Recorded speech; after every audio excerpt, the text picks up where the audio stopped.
Good morning, everyone. This is David Corey with the Emotional Intelligence Training Program, training company, rather, and my colleague Kim Cairns, who is in Victoria, British Columbia. I'm coming to you from Calgary, Alberta, Canada, and we're here to talk about our year in review. So 2014, what did 2014 look like for David Corey and Kim Cairns at the Emotional Intelligence Training Company? And we did some interesting things, and we want to share that with you and just tell you about some of the things that are possible and some of the things that that you can do with emotional intelligence. And if you're a practitioner, I hope that it inspires you and motivates you to get out there and see all the possibilities in the marketplace.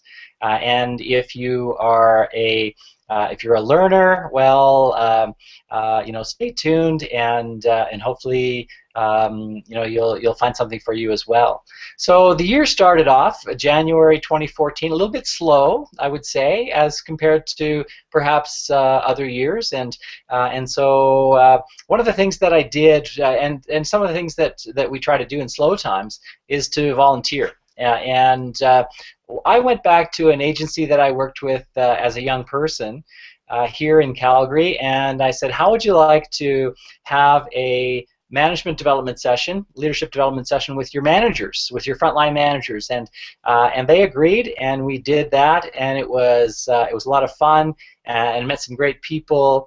And they really enjoyed it, and they generally don't do a lot of the type of management training that we do based on emotional intelligence, which of course is looking at oneself personally and interpersonal skills, and it went really well. And then they wanted me to come back and do the same kind of session with the senior executive a little bit later on. So that was really a wonderful start to the year. Kim, do you remember January? I think probably the biggest thing was the excitement of getting ready for, and we'll certainly tell you about our experience with Botswana, but it was getting ready to go to Botswana. Do you remember that, Kim? Yeah, Dave, there was quite a bit of excitement in January regarding the impending trip to Botswana. And so we ended up heading to Botswana in early February. And we were there to conduct focus groups and interviews with a wide range of people in order to design an emotional intelligence training program for the Ministry of Education there.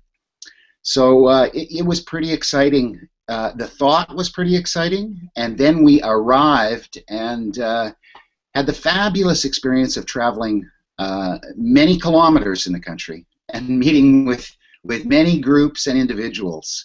And it was just day after day of hearing really bright young people talking about what was working well in their lives and what they saw as potential solutions to some of the aspects that were not working so well.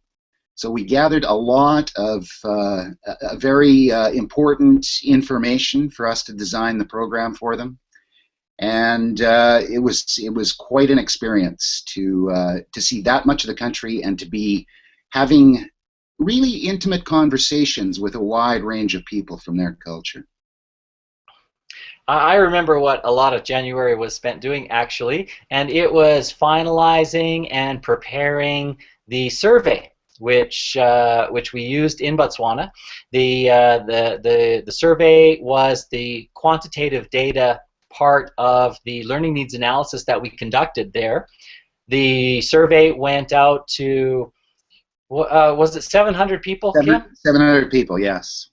Yeah, so the survey went out to 700 people in Botswana from 10 different regions all over the country, and we wanted to have a quantitative component. And then, of course, what Kim's talking about is the qualitative data collection, where we conducted focus groups and one-to-one interviews with over 200 people from the 10 different regions of Botswana. So that was what we spent. And Kim, can you believe that that was only 2 weeks? That was definitely a power-packed 2 weeks. We were on the go constantly, driving from place to place, flying from place to place, and yeah, it was a very hectic time. And really went by in the blink of an eye. It did, and it was really action-packed. We, as Kim mentioned, we were on the road quite continuously, and again to travel around to all the various areas. We landed in, of course, our home base was Gaborone, which is spelled Gabarone. It might look like Gaborone, however, it's spelled Gaborone, or sorry, pronounced Gaborone. And then we did a lot of driving out from there. So a lot of small rural areas that we accessed by car, and then we flew up to the north, and then we drove some more from there as well. So that was a fascinating way to view a country, to get to know people, to learn about the issues, and again, this was all part of our learning needs assessment. For those of you who have not been following the story to date, this all started because the Ministry of Education wanted to offer people a course. In fact, they were using an emotional intelligence course that was created for them, or that was created by a team of psychologists from South Africa. This course was an off-the-shelf solution. They wanted to create their own course that was customized to their specific needs and that was culturally sensitive, etc. And you may think that a South African course would be culturally sensitive to Botswana, but really there's some very different cultural nuances. And so they wanted their own course, and they had contracted with us to create that.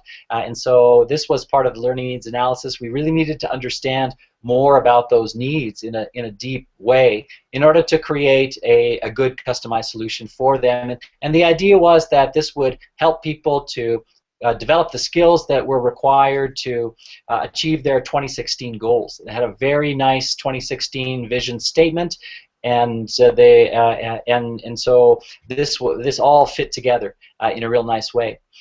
So Kim and I did spend those. It feels like we were there for months because of the amount of work that we got done, and it was a lot of traveling around, a lot of talking to people, and it was so great because we created these interview schedules. So we asked everybody the same questions, and it was simply a matter of Kim reading the questions and people just having this invitation to talk. And as soon as they determined that we weren't checking up on them or from some government department that was somehow going to get them in trouble, then they were quite free with sharing with us the issues from their perspective. And I just typed everything they said into the computer verbatim, and we collected just a lot of pages of text. So Kim, that was it was interesting, wasn't it? Wondering whether people were going to be open with us. Yes, it was, Dave, and it was also interesting. I think it just speaks to, if we go about creating the space for people to speak about what's truly going on in their lives, and develop that trusting relationship quite quickly, it's amazing what ends up coming forth. I think it really spoke to the yearning for all humans to have that space to be able to talk about what's really going on in their lives, and having the opportunity to reflect on what's happening and reflect on some potential changes they could be making in their lives. Absolutely, and this is one of the wonderful things we find with coaching, isn't it, Kim? That really we're just creating this opportunity for people to talk about things that they really want to talk about, are looking for someone to talk to about, and of course, friends always have great advice for you, and maybe it's not what you need. Maybe you don't need good advice. Maybe you just need to process, and of course that's sometimes what coaching does, and what we found that was really kind of while it wasn't so much intentional, but there was this therapeutic byproduct.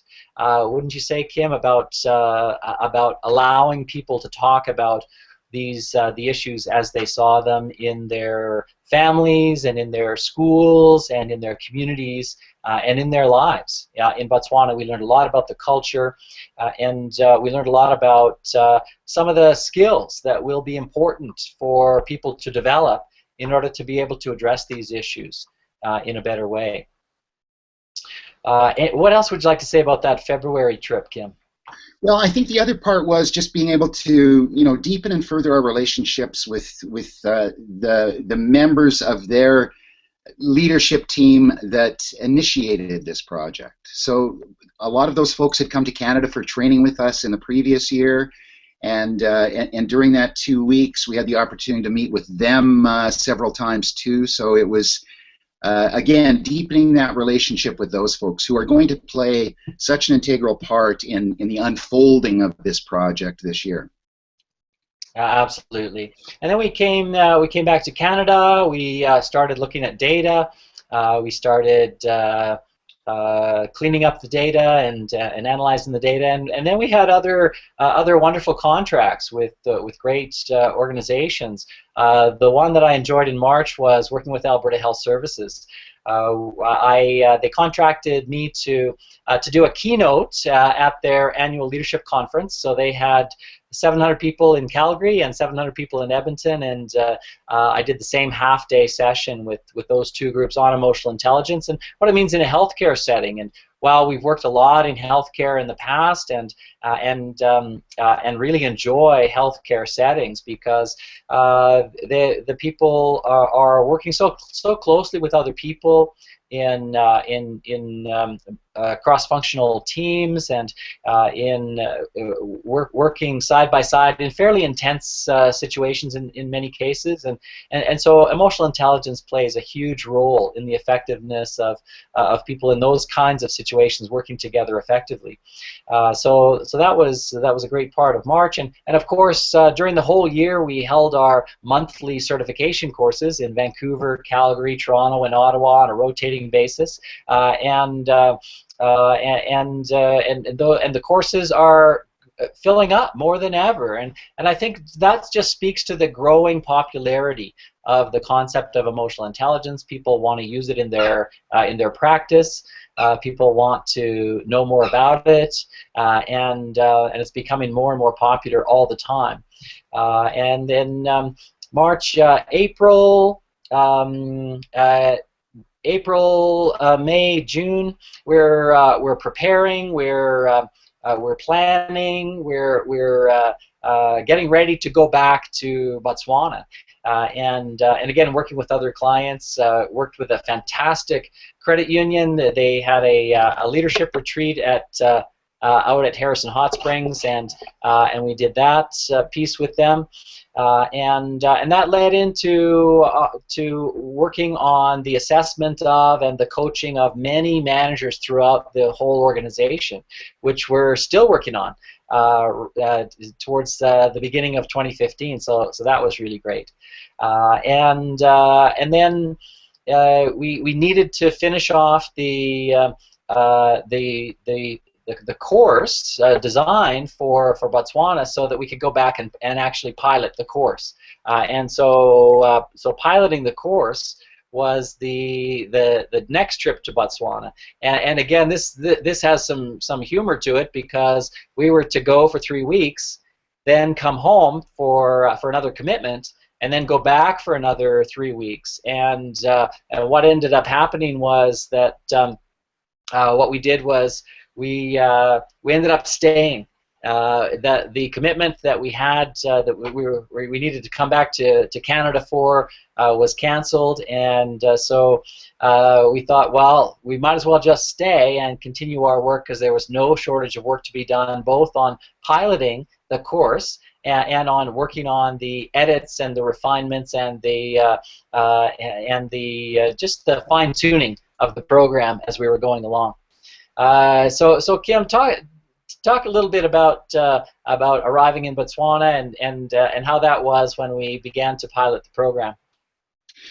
Well, it was great because what our intention was and what ended up unfolding was actually running this pilot project with the technical team that was involved in this program in Botswana. So not only were we delivering the pilot project to them, but daily we were getting their feedback on how that was landing for them and how they anticipated it would land for the people that the course was intended for. So it was really a multi-layered kind of approach, and really quite exciting. So every day after the pilot project, Dave and I would head back to where we were staying and start to do revisions on what had been presented that day, then getting all that information back to Sherwin, our IT guy here back in Canada, so he could be continually updating the latest version of that module. So it was pretty exciting, and I think what was really great about this sudden sudden shift in plans, which displayed a certain degree of flexibility, I might add, in staying for the 2 months, was the opportunity again to spend more time with the people involved in this project. So getting a greater understanding of them and their roles and the challenges that they were facing, so that ongoing coaching around that.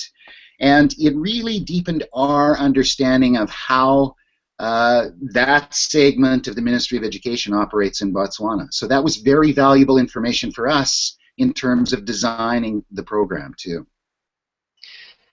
And we had this fantastic opportunity to work with the what became known as the technical team, and the technical team were responsible for technical aspects of the training. So the very first the very first meeting that we had when we arrived was meeting with the technical team. We spent a week going over the program as we designed it, even before we piloted it, for them to make suggestions and for us to do a first series of edits. So we did that.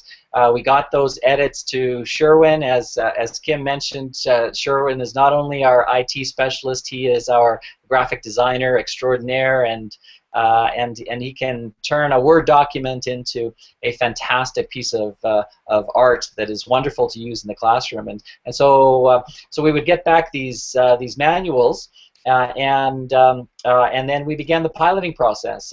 And so what the Ministry of Education in Botswana did was they put out the invitation to various guidance counselors, principals, vice principals. They call them school heads.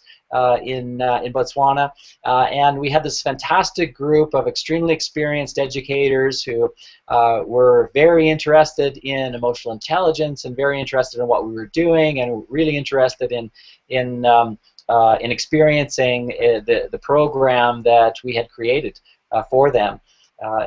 So we had this wonderful opportunity, as Kim mentioned, to get to know them really well and build relationships with them, so that we could really learn what was going to work and what was not going to work, and how to make it better. And as I was quite fond of saying many times, I have no ego invested in this product, and we need to, if it doesn't work, then it doesn't work, and we need to change it. And some of the humorous things I think we've mentioned previously that we never thought about to change were some of the allegories and some of the stories that we use are really quite North American centric. And one of the funny ones was the iceberg story, that we often refer to the iceberg image as what happens above the surface and what happens below the surface in terms of emotions. And they said, listen, Botswana is a landlocked country, and the iceberg allegory really doesn't work all that well. So they suggested maybe a hippo, where you see a little bit of the hippo above the water, and but most of the hippo is beneath the surface. And so how do we access that information? How do we access those emotions that are beneath the surface, and how do we bring those up above the surface for greater engagement, for deeper and better, stronger relationships with each other? That was one of the fun things. Was learning about how we can be North American centric in our thinking, and of course we all, wherever we come from around the world, we are influenced by our own culture, and we need to be open to adapt and really listen to what people are saying, so that we can create better together. Kim? Yeah, I really I was just chuckling about your hippo story. And I think the exciting part was actually the co-design of this. It wasn't about importing a couple of Canadians in to deliver a program to people. It really was about co-designing the best possible approach for Botswana, and that was really exciting, and it was challenging and trying at times too, because we had a lot of learning and a lot of catch up to do about how things function there. So, but what an incredible opportunity to be able to spend that length of time actually engaged with those folks in that process. I think so often on contract work, you're in there very quickly and back out again, and I think that this really added a lot to the total development of the program, and definitely added a lot to our understanding of how the Ministry of Education operates in Botswana, and how Botswana operates in a greater way than we would have just by being there for a couple of weeks. As many of you know who are familiar with our programming, one of the things that that we encourage organizations to consider and look at is a look at how their hierarchical organization affects them in a negative way. It's our feeling, and traditionally and historically, hierarchical arrangement of individuals within an organization tends to detract from relationships and communication and sharing of information back and forth, and so that's something that we really encourage people to look at. And if you think that that some of our organizations in North America are hierarchical, well, go back and take a look at some of the organizations in other parts of the world and see the rigidity that is there in some of the hierarchies, and how difficult it is when people at lower levels are convinced and get it and understand how important it is to become aware of how the hierarchy affects people in a negative way, and then to convince the next layer above them. That is nigh on impossible to do because of the power differential and the formality of some of the workplace arrangements. It makes it very difficult for people to express their opinions and express their concerns and talk about issues, and for people to really listen and hear what's going on so that they can work on those together in a collaborative manner. So, of course, what we want is for people to work together collaboratively, and what exists is a rigid hierarchy where one person tells another person what to do and how to do it, even though they don't know the best way, and there's no opportunity for dialogue, which we really want to encourage, and really what emotional intelligence is about. It's about sharing of emotions and having better relationships and clearer communication, and what traditional hierarchies often do is detract from that. So all of these issues become challenges when working in different cultures and in different countries, and really you're working with people quite often who get it, who really would like to see change happen, but are unsure and really have few avenues to make change within those traditional ways of operating. So those are all challenges that you face when you work in different countries, and so it's tough to and it's frustrating for the people as well, who really would like to see change for the betterment of everyone. So we come back from Botswana, and it's a lot more editing. In fact, that editing work went on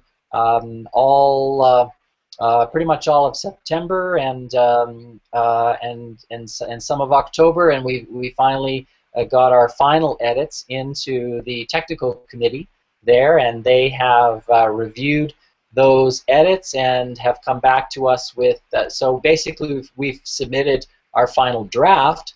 Now we are collecting the final edits. We're making those final edits, and we'll submit our final product very soon. Within the next month or so, we'll be submitting our final product. So that's the Botswana project, and it may include another trip to Botswana, we're still working that out. However, that took up a lot of thought and a lot of energy and effort in 2014. Other really cool projects that we're so excited to be involved in. Talk a little bit about U of A, Kim.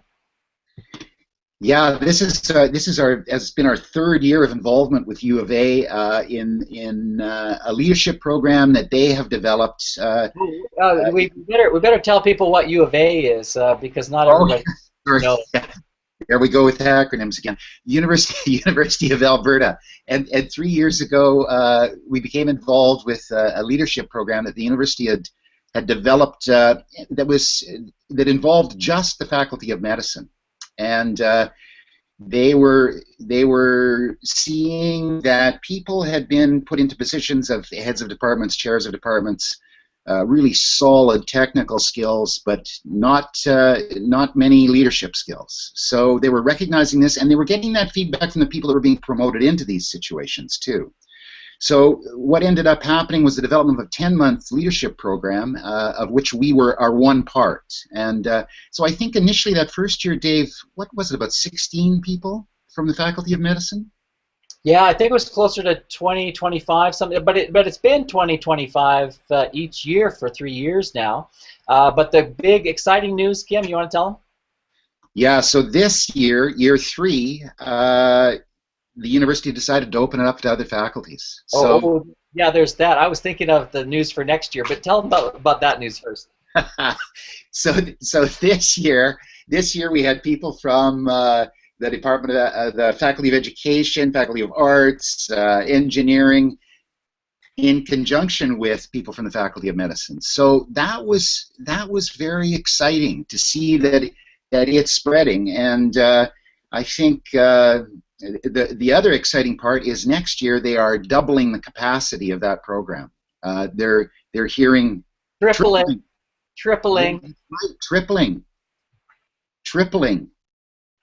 So we are going to be looking at what, 72 people next year, I believe. Yeah, 75 I think is the number. So 3 different cohorts around the province in various of the University of Alberta's different locations. So that's a very exciting project for us, and has been just so enriching for us. Very bright people, very keen, eager to learn, interested, get it right away.